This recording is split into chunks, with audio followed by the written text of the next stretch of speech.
ത്രിയേക ദൈവത്തിനു സ്തുതി.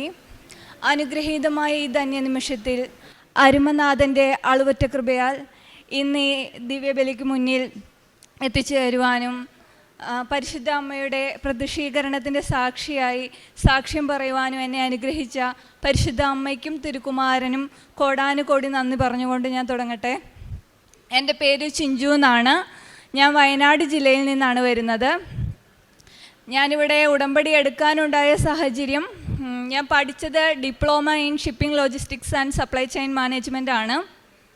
അപ്പോൾ എൻ്റെ കൂടെ പഠിച്ച എൻ്റെ ഫ്രണ്ട്സ് ഒരു ഏജൻറ്റ് വഴി ഇങ്ങനെ ഓസ്ട്രേലിയയിലേക്ക് പോകുന്നതായിട്ട് പറഞ്ഞു. അവരങ്ങനെ പോവുകയും ചെയ്തു. അപ്പോൾ എന്നോട് പറഞ്ഞു, നിനക്ക് താല്പര്യമുണ്ടെങ്കിൽ നീ ആ ഏജൻറ്റുമായിട്ട് ബന്ധപ്പെട്ടാൽ മതി, നിനക്ക് താല്പര്യമുണ്ടെങ്കിൽ അവർ ശരിയാക്കി തരുമെന്ന് പറഞ്ഞു. അപ്പം ഞാനിത് എൻ്റെ വീട്ടുകാരോട് പറയുകയും അവർ പറഞ്ഞു, എന്നാൽ പിന്നെ നമുക്കൊന്ന് ആലോചിക്കാമെന്ന് പറഞ്ഞ് ഞാൻ ആ ഏജൻറ്റിനെ വിളിച്ചു. അവർ ശരിയാക്കി തരാമെന്ന് പറഞ്ഞു. അപ്പോഴും എനിക്ക് ഒറ്റയ്ക്ക് പോകാനുള്ളൊരു ഭയം കൊണ്ട് ഞാൻ എൻ്റെ കൂടെ പിടിച്ച വേറെ ഒരു ഫ്രണ്ടിനോടും പറഞ്ഞു, നീയും കൂടെ വരുവാണെങ്കിൽ എനിക്കൊരു ഉപകാരമായിരുന്നു എന്ന് പറഞ്ഞു. അപ്പോൾ അവൻ പറഞ്ഞു, എനിക്ക് താല്പര്യമില്ല എന്ന്. പിന്നെ ഞാൻ അവൻ്റെ അടുത്ത് പ്രഷർ കൊടുത്തിട്ട് പറഞ്ഞു, നമുക്ക് പോവാം, എന്തായാലും നമ്മുടെ ഫ്രണ്ട്സൊക്കെ അവിടെ ഉണ്ടല്ലോ, അപ്പോൾ എന്തായാലും അവർ പോയി രക്ഷപ്പെട്ടതല്ലേ, അപ്പം നമ്മൾക്കും പോയാൽ കുഴപ്പമൊന്നുമില്ല, നിൻ്റെ കടങ്ങളൊക്കെ മാറും, എൻ്റെയും കാര്യങ്ങളൊക്കെ ശരിയാവും എന്ന് പറഞ്ഞു. അങ്ങനെ അവൻ സമ്മതിക്കുകയുണ്ടായി. അങ്ങനെ ആ ഏജൻറ്റിന് ഓസ്ട്രേലിയയിൽ പോകുന്നതിന് വേണ്ടിയിട്ട് ഞങ്ങൾ രണ്ടുപേരും 8 ലക്ഷം രൂപ വെച്ച് കൊടുത്തു. ഇപ്പോൾ അത് കൊടുത്തിട്ട് ഇന്നേക്ക് 1.5 വർഷം കഴിഞ്ഞിട്ടും അതിനെക്കുറിച്ചൊരു എന്താ പറയുക, ഓരോരോ തടസ്സങ്ങൾ ഇങ്ങനെ വന്നുകൊണ്ടിരിക്കുകയാണ്. വിസേൻ്റെ കാര്യത്തിൽ നമ്മൾ പ്രതീക്ഷിക്കുന്ന രീതിയിൽ ഒന്നും നടക്കുന്നില്ല. നമുക്കപ്പോൾ നമ്മുടെ പ്രതീക്ഷ ഓരോന്നോരോന്നായിട്ട് പോകാൻ തുടങ്ങി. ഒരു 6 മാസം മുന്നേ ഞങ്ങളെ ഓസ്ട്രേലിയയിലേക്ക് കൊണ്ടുപോകാമെന്നും പറഞ്ഞിട്ട് ഇന്തോനേഷ്യയിലേക്ക് കൊണ്ടുപോയി. ഇന്തോനേഷ്യയിൽ വെച്ചിട്ടാണ് നമ്മളെപ്പോലെ തന്നെ അവർ പറഞ്ഞു വിട്ട ഒരു 2-3 ചെറുപ്പക്കാരുണ്ടായിരുന്നു. അവരുടെ കയ്യിലിരുന്ന ഒരു 25 ലക്ഷത്തിൻ്റെ ഡോളറും അതുപോലെ തന്നെ ട്രാവൽ കാർഡും സൗത്ത് ഇന്ത്യൻ ഫുഡ് മേടിച്ച് കൊടുക്കാമെന്നും പറഞ്ഞിട്ട് അവരിൽ നിന്ന് അവർ ഡയറക്റ്റ് അല്ല, അവർ വഴി വേറൊരു ഏജൻറ്റ് ഇവരിൽ നിന്ന് ഈ പൈസയൊക്കെ എടുത്തിട്ട് പോവുകയുണ്ടായി. അപ്പോൾ പിന്നെ നമ്മുടെ ഏജൻറ്റിന് പിന്നീട് നമ്മുടെ കാര്യങ്ങൾ ആ ഏജൻറ്റിനെ ഏൽപ്പിക്കാനുള്ളൊരു ധൈര്യം ഇല്ലായ്ക വന്നു. നമുക്കുടെ പ്രതീക്ഷയൊക്കെ അവിടെ പിന്നെ സൗത്ത് ഇന്ത്യൻ ഫുഡ് കൊടുക്കാമെന്ന് പറഞ്ഞിട്ട് അവരെന്താ ചെയ്തത്? അവർ സൗത്ത് ഇന്ത്യൻ ഫുഡിൽ ഒരു പൊടി കലർത്തി കൊടുക്കുകയാണ് ചെയ്തത്. അന്ന് രാത്രി ആ കുട്ടികളുടെ ഒപ്പം കിടന്നുറങ്ങി. പിറ്റേ ദിവസം രാവിലെ അയാൾ ഇവരെ ഉണരുന്നതിന് മുന്നേ അയാൾ എണീച്ച് പോയി കഴിഞ്ഞിട്ട് അയാൾ എവിടെയോ നിന്നിട്ട് തിരിച്ച് ഇവരെ വിളിച്ച് കോൺടാക്ട് ചെയ്തിട്ട് പറഞ്ഞു, നിങ്ങളുടെ ക്യാഷൊക്കെ ഞാൻ എടുത്തിട്ടുണ്ട് എന്ന് ഈ കുട്ടികളെ വിളിച്ച് പറയുകയും ചെയ്തു. എന്നിട്ട് പറഞ്ഞു, അതെല്ലാം ലിൻസിൻ്റെ അടുത്ത് നിന്ന് മേടിച്ചോളാനും പറഞ്ഞു. പക്ഷേ ഇതൊന്നും ലിൻസൻ ചേട്ടൻ്റെ അടുത്ത് ചോദിച്ചപ്പോൾ അവർക്ക് ഇതിനെക്കുറിച്ചൊന്നും ഒരു അറിവുമില്ല. അവർ ശരിക്കും നിരപരാധിയാണ്. ഒരുപാട് സ്ട്രഗിൾ ചെയ്യേണ്ടി വന്നു ആ ചേട്ടനും ആ ഫാമിലിയും ഒക്കെ. അറിയാതെയാണെങ്കിലും ആ ചേട്ടൻ്റെ പേര് എൻ്റെ വായിൽ നിന്ന് വന്നു പോയി. ആരും അവരെ തെറ്റിദ്ധരിക്കരുത്. ഞങ്ങൾ പോകുന്ന ഏജൻറ്റ് എന്താ പറയുക, സത്യസന്ധമായിട്ടുള്ളൊരു ഏജൻറ്റാണ്. അവർ മനഃപൂർവ്വം അല്ല, ഞങ്ങളുടെ കാര്യത്തിൽ അറിയാതെ അവർക്ക് വന്നുപോയ ഒരു കയ്യബദ്ധമാണ്. പിന്നെ അപ്പോൾ അങ്ങനെ ഞങ്ങൾ ബുദ്ധിമുട്ടി ഇങ്ങനെ ഒരുപാട് സങ്കടപ്പെട്ട് ഇന്തോനേഷ്യയിൽ നിന്ന് തിരിച്ചു വന്നു. 1 മാസം ഞങ്ങൾ ഇന്തോനേഷ്യയിൽ ഉണ്ടായിരുന്നു. അതുവരെയുള്ള ഞങ്ങളുടെ ഫുഡും അക്കോമഡേഷനൊക്കെ ഞങ്ങളുടെ ഏജൻറ്റ് തന്നെയാണ് ഞങ്ങളെ നോക്കിക്കൊണ്ടിരുന്നത്. അത് കഴിഞ്ഞ് ഞങ്ങളെ തിരിച്ച് അവർ നാട്ടിൽ വരുത്തി കഴിഞ്ഞിട്ട് ഞങ്ങളോട് പറഞ്ഞു, വിത്തിൻ 1 മന്തിനുള്ളിൽ നിങ്ങളുടെ കാര്യങ്ങളെല്ലാം റെഡിയാക്കി തരാമെന്ന് പറഞ്ഞു. അപ്പോഴും ഞങ്ങൾക്കൊരു പ്രതീക്ഷയുണ്ട്, 1 മാസമല്ലേ, അപ്പോൾ നാട്ടിൽ വന്ന കാര്യം ആരോടും പറയണ്ട, ബന്ധുക്കളോടൊക്കെ പറഞ്ഞിട്ടല്ലേ പോയത് ഓസ്ട്രേലിയയിലേക്ക് പോവാന്ന്. അപ്പോൾ ഇനി തിരിച്ചു വന്നു എന്ന് പറയുമ്പോൾ അതൊരു നാണക്കേട് പോലെ. അപ്പോൾ വിചാരിച്ചു, എന്നാൽ ബന്ധുക്കളെ ആരെയും അറിയിക്കണ്ട, പെട്ടെന്ന് തന്നെ റെഡിയാവും, തിരിച്ചു പോവാലോ എന്നുള്ള പ്രതീക്ഷയോടുകൂടി വീട്ടിലെ ബന്ധുക്കളെ ആരെയും അറിയിച്ചില്ല, നാട്ടുകാരെ അറിയിച്ചില്ല, ആരെയും അറിയിച്ചില്ല. അങ്ങനെ ഞങ്ങൾ ഇന്ന് ശരിയാവും നാളെ ശരിയാവും എന്ന് ഓർത്തിരുന്നു. പക്ഷേ ഓരോ മാസം അങ്ങനെ പോകുന്നതല്ലാണ്ട് ഞങ്ങളുടെ കാര്യത്തിൽ ഒരു ഇമ്പ്രൂവ്മെൻറ്റും ഉണ്ടായില്ല. അതിൻ്റെ ഇടയ്ക്ക് എൻ്റെ വീട്ടിൽ വിരുന്നുകാർ വരും. എൻ്റെ ഒരു ജോയിൻറ്റ് ഫാമിലിയാണ്. ഞങ്ങൾ 8 കുടുംബങ്ങളുണ്ട്. ഞങ്ങളുടെ തറവാട്ടിൽ ചാച്ചനും അമ്മച്ചിയൊക്കെ ഉള്ളതുകൊണ്ട് ഒരുപാട് ബന്ധുക്കൾ ഇങ്ങനെ വന്നു പോയിക്കൊണ്ടിരിക്കും. അവർ സുഖമില്ലാണ്ടിരിക്കുന്ന ചാച്ചനും അമ്മച്ചിയാണ്. 90-92 വയസ്സാണ് അവർക്കുള്ളത്. അപ്പോൾ അവരെ കാണാൻ വേണ്ടിയിട്ട് ഒരുപാട് ബന്ധുക്കളൊക്കെ ഇങ്ങനെ വന്നുകൊണ്ടിരിക്കും. ആ സമയത്തൊക്കെ ബന്ധുക്കൾ വന്നത് നമ്മളെ അറിയിച്ചിട്ടായിരിക്കില്ലല്ലോ. ആ സമയത്ത് ഞാനോ ഓടി ഒരു റൂമിൽ ഒളിച്ചിരിക്കും. ചിലപ്പോൾ എനിക്ക് ശക്തമായിട്ട് ചുമ വരും, തുമ്മാൻ വരും. അപ്പോൾ ഒക്കെ ഞാൻ എന്താ ചെയ്യുക, എനിക്ക് പറ്റുന്നില്ല, എനിക്ക് ഒന്നും ചെയ്യാൻ പറ്റാത്തൊരവസ്ഥ. ഒളിച്ചിരിക്കുക എന്ന് പറഞ്ഞാൽ എല്ലാവരും കേൾക്കുമ്പോൾ സിമ്പിളായിട്ട് തോന്നും.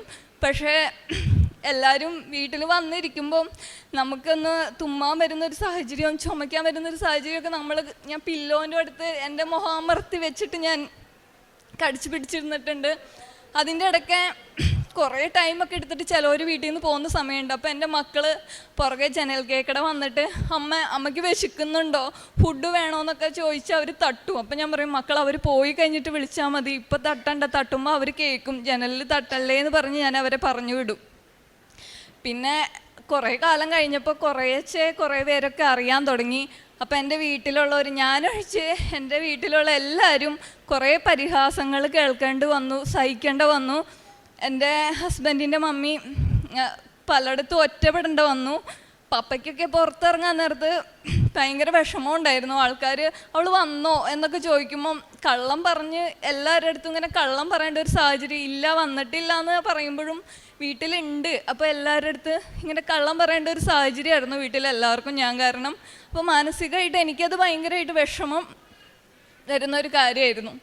അപ്പോൾ ഞാനിങ്ങനെ ഒരു ദിവസം എൻ്റെ ഹസ്ബൻഡിൻ്റെ പപ്പയുടെ പെങ്ങളുടെ വീട്ടിൽ പോയി.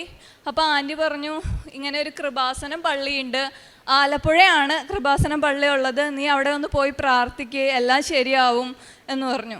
അപ്പോൾ എൻ്റെ മനസ്സിൽ ഞാൻ പറഞ്ഞു, ആൻറ്റി ഞാൻ പോവാം എന്ന് പറഞ്ഞെങ്കിലും എനിക്കറിയായിരുന്നു എനിക്കൊരിക്കലും പോകാൻ പറ്റില്ല. കാരണം ആലപ്പുഴയല്ലേ, വയനാട് നിന്ന് എന്തായാലും അത് പോസിബിൾ അല്ല, എന്നെ കൊണ്ടുപോകില്ല എന്ന് തന്നെ ഞാൻ മനസ്സിൽ ഉറപ്പിച്ചു.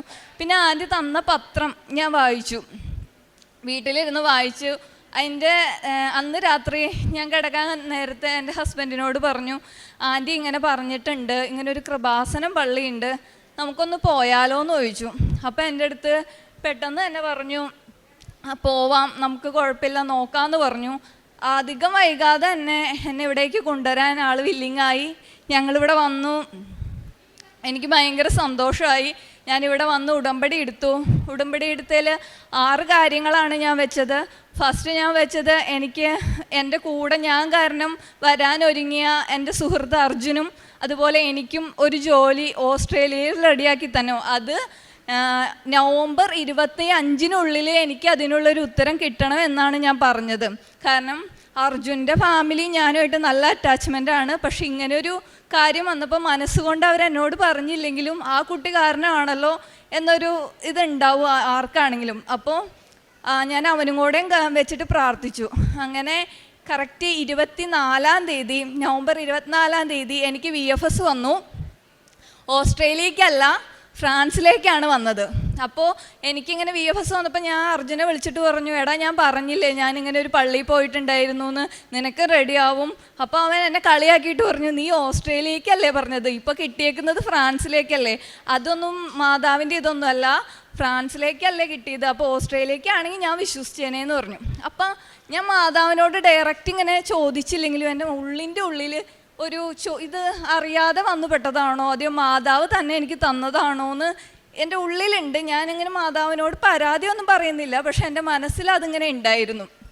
അപ്പോൾ മിനിഞ്ഞാന്ന് എനിക്കൊരു വചനം അതിന് ഉത്തരമായിട്ട് ഞാൻ ഇങ്ങോട്ട് വരുന്നതിൻ്റെ 2 ദിവസം മുന്നേ എനിക്ക് വേഴ്സ് ഓഫ് ദി ഡേ തന്നത് എന്താണെന്ന് വെച്ച് കഴിഞ്ഞിട്ടുണ്ടെങ്കിൽ, നീ നടക്കേണ്ടുന്ന വഴിയിൽ നിന്നെ കാക്കേണ്ടതിനും ഞാൻ നിശ്ചയിക്കപ്പെട്ടിരിക്കുന്ന സ്ഥലത്തേക്ക് നിന്നെ കൂട്ടിക്കൊണ്ടുപോകുന്നതിനും നിനക്ക് മുന്നേ ഒരു ദൂതനെ ഞാൻ അയച്ചിട്ടുണ്ടെന്നാണ്. അവിടെ ദൈവമാണ് നിശ്ചയിച്ചിട്ടുള്ളത് ഞാൻ ഏത് രാജ്യത്തിലേക്ക് പോകണമെന്ന്.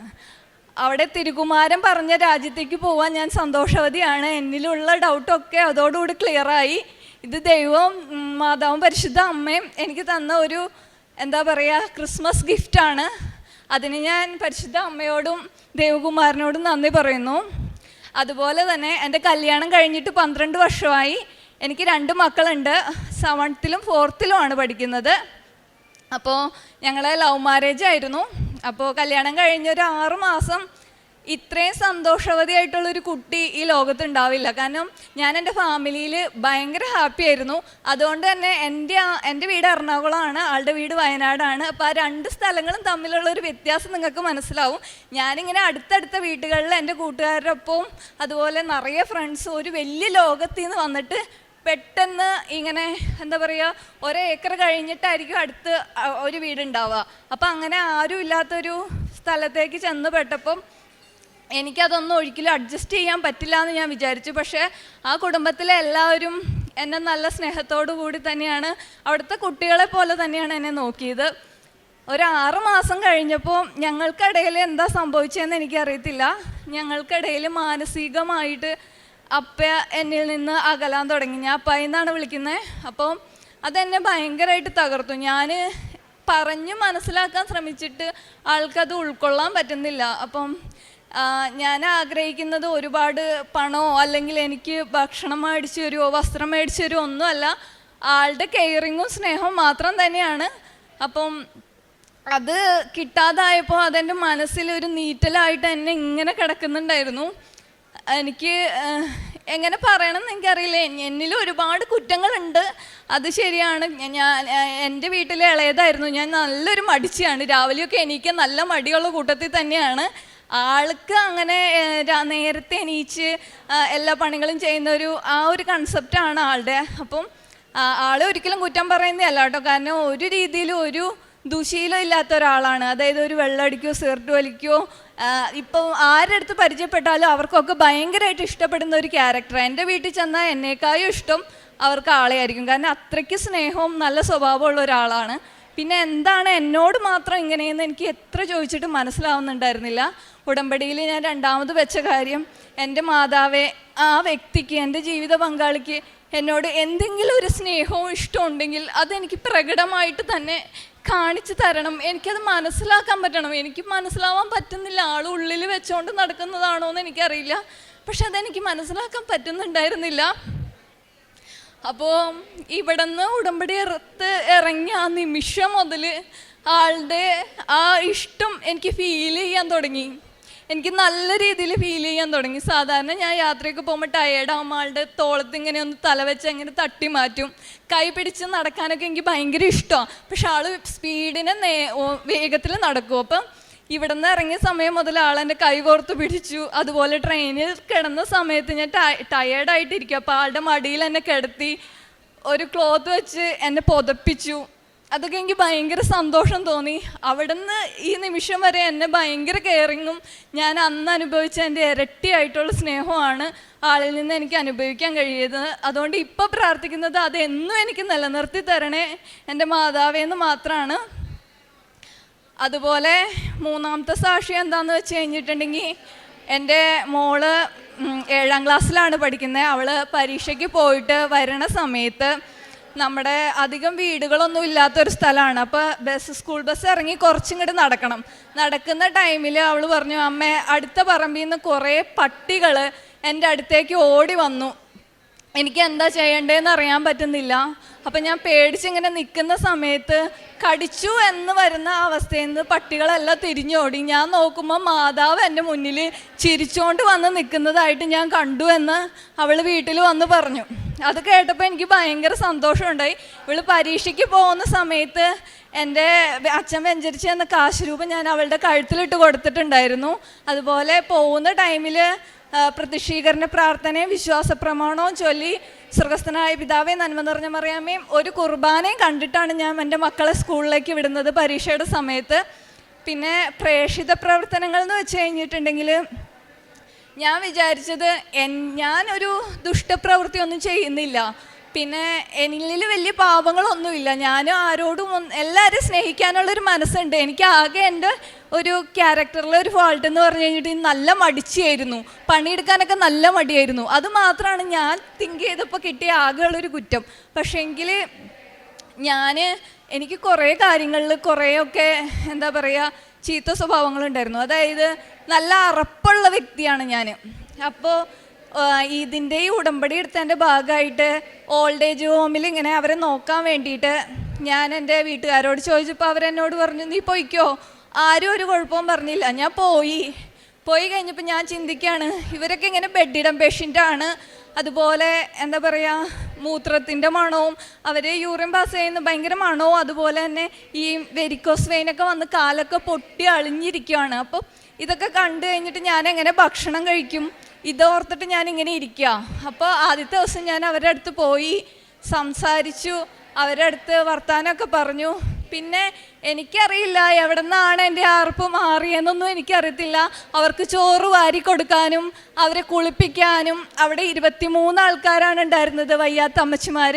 അവരെ എല്ലാവരെയും നോക്കാൻ എനിക്ക് പറ്റി. ഞാൻ 2 ആഴ്ചയോളം അവിടെ ഉണ്ടായിരുന്നു. വളരെ ഹാപ്പി ആയിട്ട് അവരുടെ കൂടെ അവരെ ശുശ്രൂഷിക്കാൻ എനിക്ക് പറ്റി. അവിടെ ഒരു അമ്മച്ചിയുണ്ട്, 2 അമ്മച്ചിമാരുണ്ട്. ഒന്ന് മുസ്ലിമാണ്, ബീവി എന്നാണ് വിളിക്കുന്നത്. ബീവി കസേരയിൽ അവർ ഇങ്ങനെ കിടക്കും, ഏത് സമയം കിടക്കുന്നത് കൊണ്ട് അവരെ കസേരയിൽ ഇരുത്തും. രാവിലെ പിടിച്ചിരുത്തിയാൽ വൈകുന്നേരം വരെ ഇങ്ങനെ ഇരുത്തും. അപ്പം എനിക്കത് കാണുമ്പോൾ ഭയങ്കര സങ്കടം. അതുപോലെ തന്നെ മേരിയമ്മേനെ അതുപോലെ ഇവരിങ്ങനെ കസേരയിൽ ഇരുത്തും. അപ്പം ഞാൻ രാവിലെ വരുമ്പോൾ കസേരയിൽ ഉണ്ടാവും, ഞാൻ വൈകുന്നേരം വരുമ്പോഴും അവർ കസേരയിൽ അങ്ങനെ ഇരിക്കുന്നുണ്ടാവും. ഒരു 7 മണിയാവും അവരെ പിടിച്ച് കിടത്തണമെങ്കിൽ. അപ്പോൾ ആ 2 പേരും, ബീവിയുടെ ക്യാരക്ടർ എങ്ങനെയാണെന്ന് വെച്ചിട്ടുണ്ടെങ്കിൽ നല്ലതായിട്ട് വഴക്ക് പറയും, ബീവിനെ നോക്കാൻ ചെല്ലുന്നവരെ നുള്ളും ഉപദ്രവിക്കും ഒക്കെ ചെയ്യും. പക്ഷെ ഞാൻ അവിടെ നിന്ന ടൈമിൽ മേരിയമ്മയ്ക്കും ബീവിക്കും ഞാനാണ് ഫുഡ് കൊടുത്തുകൊണ്ടിരുന്നത്. അപ്പോൾ എന്നെ ഇതുവരെയായിട്ടും ചീത്തയായിട്ട് ഒരു വാക്ക് പോലും പറഞ്ഞിട്ടില്ല. എന്നോട് ഭയങ്കര സ്നേഹമായിരുന്നു. ഞാൻ കൊടുക്കുന്ന ഭക്ഷണമൊക്കെ അവർ കഴിക്കും. മേരിയമ്മയ്ക്കാണെങ്കിൽ വെള്ളം കുടിക്കൂല. വെള്ളം കൊടുക്കാൻ നേരത്തെ ഇറക്കാണ്ട് ഇവിടെ ഇങ്ങനെ വെക്കുമ്പോൾ സിസ്റ്റേഴ്സൊക്കെ വന്നിട്ട് ഇങ്ങനെ മൂക്കിൽ പിടിച്ച് ശ്വാസം കിട്ടാണ്ട് വരുമ്പോൾ ഇറക്കുമല്ലോ. പക്ഷേ ഞാൻ കൊടുക്കുമ്പോൾ ആ വെള്ളമൊക്കെ അവർ കുടിക്കും, നല്ല കുട്ടികളായിട്ട്. എനിക്കപ്പോൾ അത് ഭയങ്കര സന്തോഷമായി. അപ്പോൾ സിസ്റ്റർ വന്നിട്ട് പറഞ്ഞു, അവരുടെ മക്കൾ വരുമ്പോൾ പോലും അവർ മിണ്ടില്ല, എന്ത് ചോദിച്ചാലും മിണ്ടാണ്ടിരിക്കും. പക്ഷെ തന്നോട് നന്നായിട്ട് കൂട്ടാവുന്നുണ്ട്, മിണ്ടുണ്ട്, സംസാരിക്കുന്നുണ്ടെന്ന് പറഞ്ഞപ്പോൾ എനിക്ക് ഭയങ്കര സന്തോഷമായി. പിന്നെ അവിടുത്തെ എല്ലാ അമ്മമാരെയും എനിക്ക് ഭയങ്കര ഇഷ്ടമാണ്. എനിക്ക് ആ ഒരു അറപ്പും, അതായത് എന്താ പറയുക, പേടിയും ഒക്കെ എന്നിൽ നിന്ന് മാറ്റി. അതിന് ഞാൻ പരിശുദ്ധ അമ്മയോടും ദേവകുമാരനോടും നന്ദി പറയുകയാണ്. വീണ്ടും ഒരു കാര്യം പറയാനുള്ളതെന്ന് വെച്ചാൽ, എൻ്റെ വീട്ടിൽ 8 അംഗങ്ങളാണ് ഉള്ളതെന്ന് ഞാൻ പറഞ്ഞില്ലേ. അതിനകത്ത് 90 വയസ്സുള്ള എൻ്റെ വല്യമ്മച്ചിക്ക് നല്ല വണ്ണമുണ്ട്, ചെറിയൊരു അറ്റാക്ക് വന്നിട്ടിരിക്കുമായിരുന്നു. പിന്നെ അതുപോലെ തന്നെ സോഡിയം കൂടി, പിന്നെ യൂറിക് ആസിഡ് കൂടിയത് കൊണ്ട് കാലിലൊക്കെ നീരാണ്. അല്ലേ തന്നെ അമ്മച്ചിക്ക് നല്ല വണ്ണമുണ്ട്. അപ്പോൾ അമ്മച്ചിക്ക് ഒരു 5-6 മാസം മുന്നേ അമ്മച്ചി തീരെ കിടപ്പിലായി. അമ്മയ്ക്ക് ഒട്ടും നടക്കാൻ വയ്യായിരുന്നു. നമ്മൾ എടുത്ത് വീൽ ചെയറിൽ വെച്ചിട്ടൊക്കെ വേണം ഹോസ്പിറ്റലിൽ കൊണ്ടുപോകാൻ.